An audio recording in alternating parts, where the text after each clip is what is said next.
Right. While we see that the broader index is quite steady in its performance and Nifty is about to touch its 52-week high, there are many stocks which have actually fallen more than 30% from their 52-week high. Let's have a look at some of them.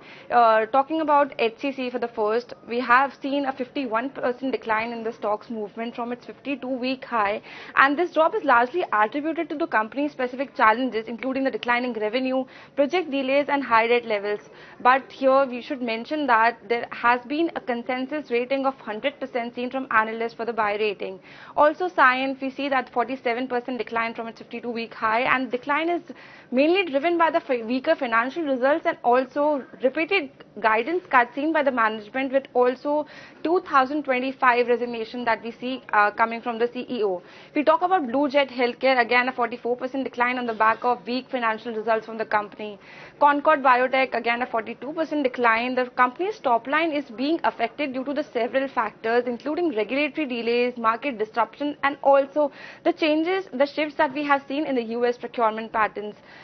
Clean Science and Technology, here the stock is down 41% from its 52-week high, and mainly due to the promoter shareholding decline. We have seen that promoters have reduced their stake by almost 24%, with currently the promoter shareholding standing at 50.97%. Also, subdued financial results and still premium valuation has been concerns hovering around the stock. BLS International Services, again 40% decline from 52-week high, and the share price dropped significantly after the Ministry of External Affairs banned the company from the future tenders for 2 years, while the consensus here stands at 40% for the buy rating by the analyst. eMudra, again a 40% decline from its 52-week high due to high valuation concern. Action Construction Enterprises also in our list with 39% decline, and again on the back of weak financial results and market volatility.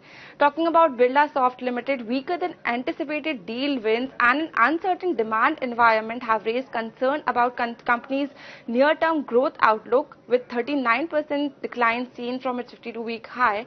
And last, I want to talk about Bansal Wires, where it's a 39% decline from its 52-week high, and based on recent financial performance and overall market sentiment, that are some cues to watch for the company that has catered to this decline. So these are some of the stocks that have declined prominently from their all-time highs or 52-week highs.